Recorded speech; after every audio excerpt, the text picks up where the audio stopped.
रविंद्रनाथ के ठाकुर द्वारा लिखा गया शिक्षा में हेर फेर कह रहे हैं कि जो आवश्यक है उसी में आबद्ध होकर रह जाना मानव जीवन का धर्म नहीं है।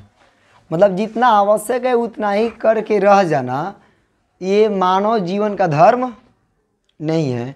आवश्यकताओं की श्रृंखला से हम किसी सीमा तक बद्ध हैं, लेकिन हम स्वाधीन भी हैं, मतलब कि स्वतंत्र हैं, फ्री भी हैं। हमारा शरीर 3.5 हाथ में सीमित है, लेकिन उसके लिए 3.5 हाथ का घर बनाने से काम नहीं चलेगा। मतलब कि हमारा जो शरीर है ये कितना है, मात्र 3.5 हाथ का है, लेकिन इसके लिए मात्र 3.5 हाथ का घर बनाने से नहीं चलेगा।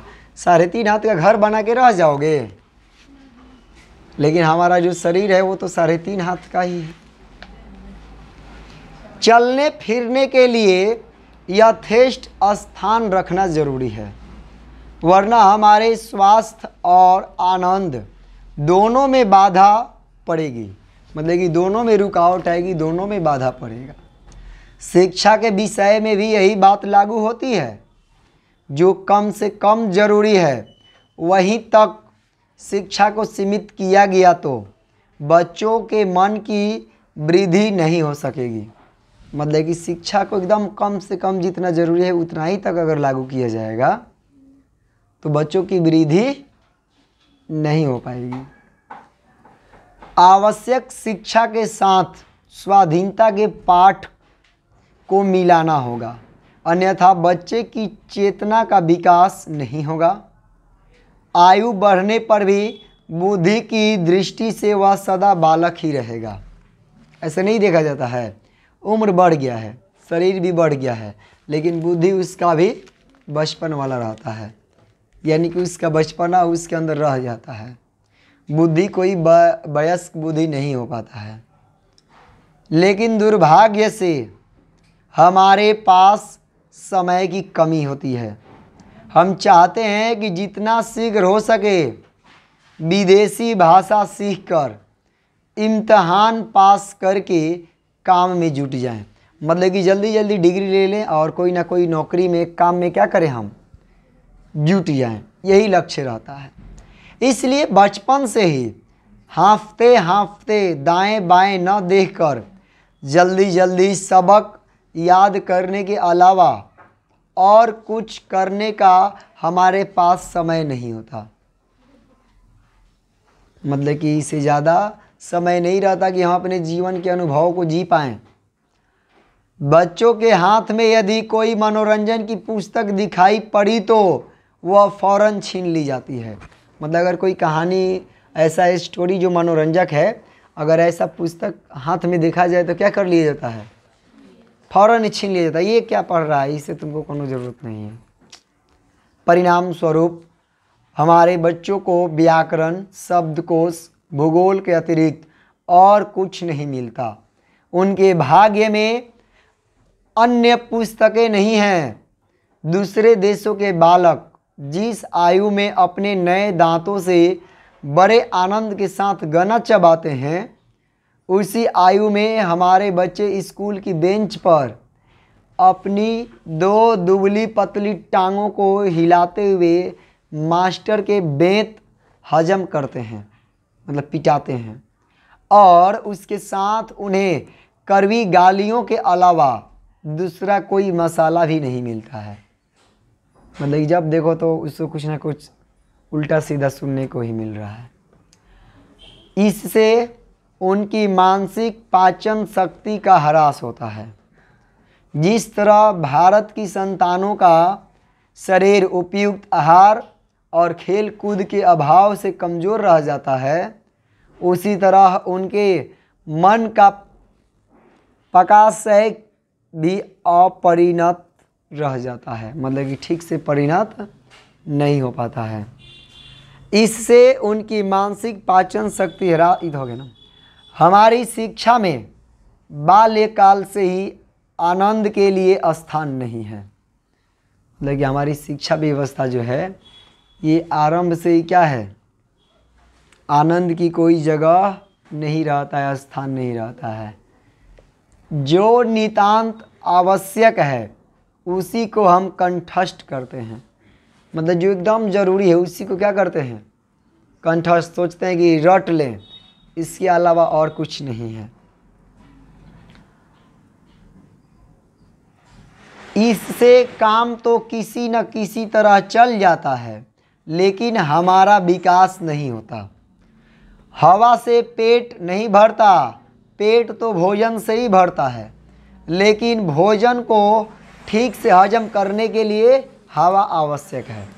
मतलब कि हवा से पेट नहीं भरता, भोजन से पेट भरता है, लेकिन भोजन ठीक से हजम हो सके इसके लिए हवा क्या है, एकदम आवश्यक होता है।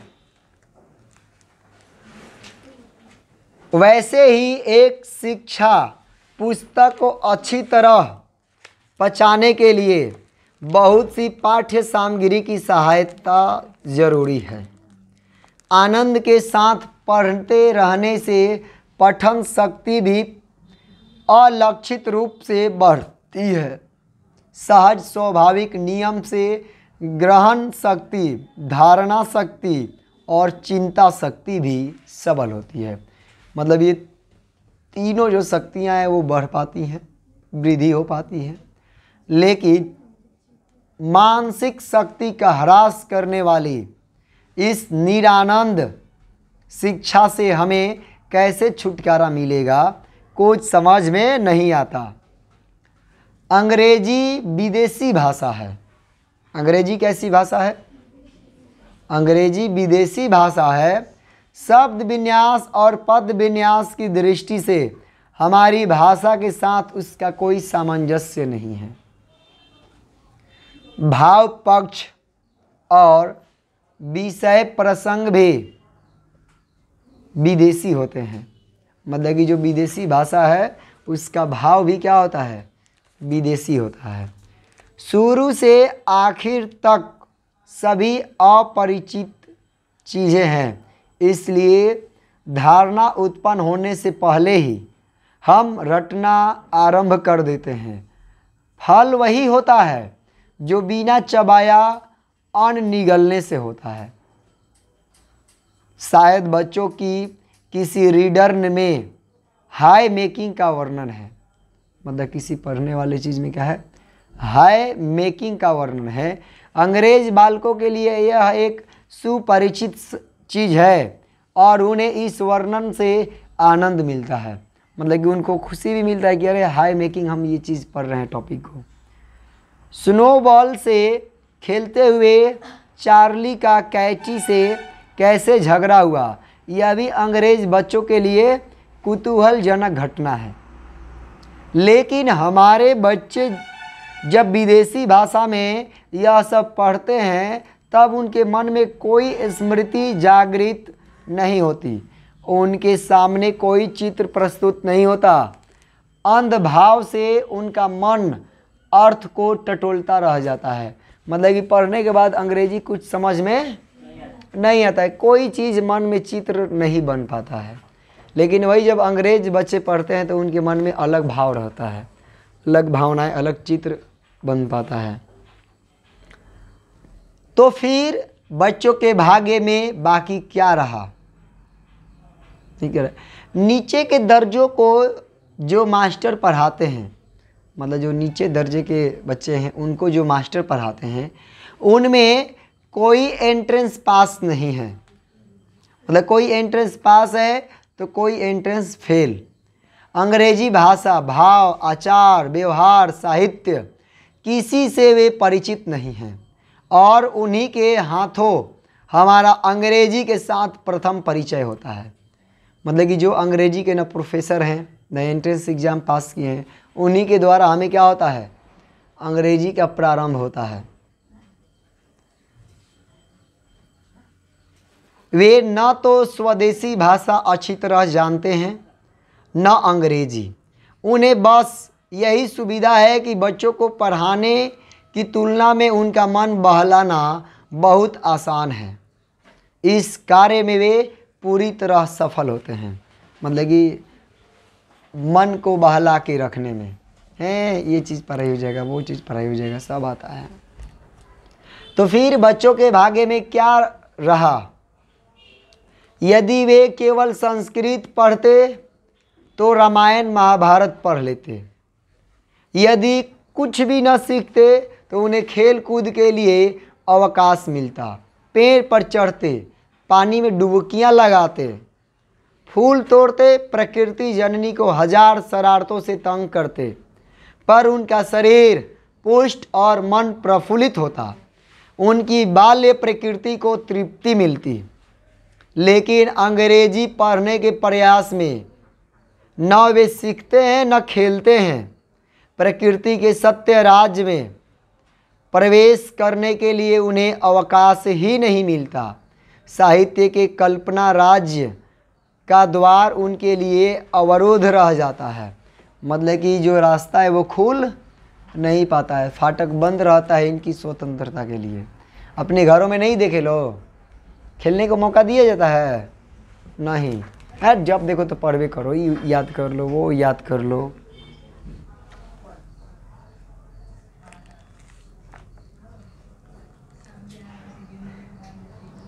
मनुष्य के अंदर और बाहर दो उन्मुक्त विहार क्षेत्र हैं, जहाँ से वह जीवन बल और स्वास्थ्य का संचय करता है, जहाँ नाना वर्ण रूप गंध विचित्र गति और संगीत प्रीति और उल्लास से उसे सर्वांग चेतन और विकसित करते हैं। इन दोनों मातृभूमियों से निर्वासित करके, मतलब इन भूमियों से हटा करके, मातृभूमि से हटा करके अभागे बालकों को एक विदेशी कारागृह में बंद कर दिया जाता है, जिनके लिए ईश्वर ने माता पिता के हृदय में स्नेह का संचार किया है, जिनके लिए माता की गोद को कोमलता प्रदान की गई है, जो आकार में छोटे होते हुए भी घर भर की सारी जगह को अपने खेल के लिए यथेष्ट नहीं समझते। ऐसे बालकों को अपना बचपन कहाँ काटना पड़ता है? विदेशी भाषा के व्याकरण और शब्दकोश में। मतलब जिन बच्चों को खेलने के लिए थोड़ा सा भी आज़ादी नहीं है, घर में भी खेल रहा है तो परेशान कर रहा है, आराम से बैठो सो जाओ, नहीं तो जाओ, तो ऐसे बच्चों का बचपन कहाँ काटना पड़ता है? तो अंग्रेजी व्याकरण और शब्दकोश में, जिसमें जीवन नहीं, आनंद नहीं, अवकाश या नवीनता नहीं, जहाँ हिलने डुलने का स्थान नहीं, ऐसी शिक्षा की शुष्क कठोर संकीर्णता में, इससे क्या बालक कभी मानसिक शक्ति, चित्त का प्रसार या चरित्र की बलिष्ठता प्राप्त कर सकता है? तो कभी भी विकसित नहीं हो सकता है, बलिष्ठता को अपने प्राप्त नहीं कर सकता है।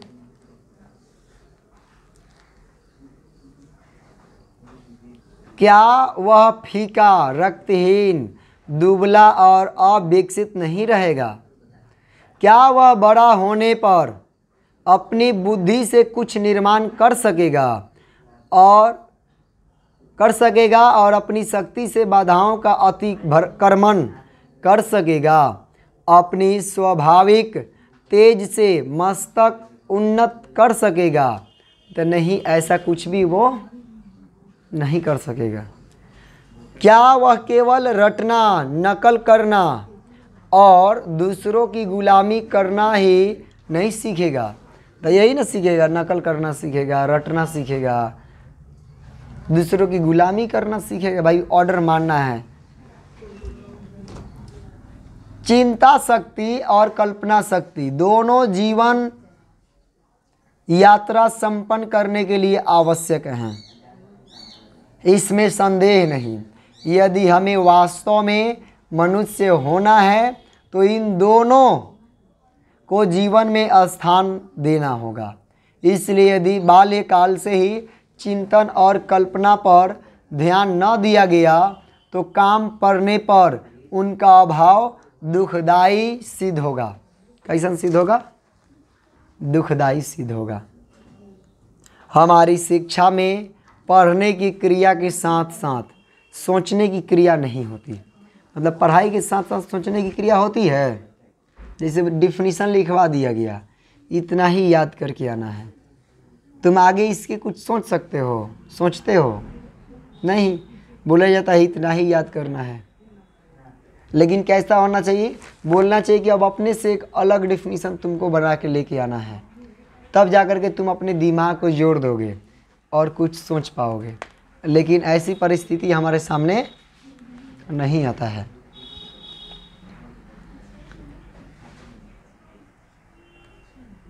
करे हम ढेर का ढेर जमा करते हैं पर कुछ निर्माण नहीं करते, ईंट पत्थर बालू चूना पहाड़ की तरह जमा करते हैं और इसी समय हुक्म होता है एक 3 मंजिला मकान बनाओ।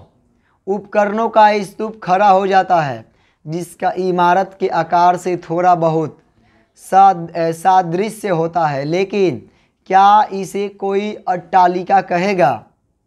इसमें हवा और रोशनी के प्रवेश के लिए क्या कोई व्यवस्था है?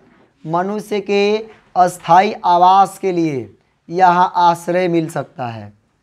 क्या बाह्य संसार की गर्मी सर्दी से यह इमारत हमारी रक्षा कर सकता है?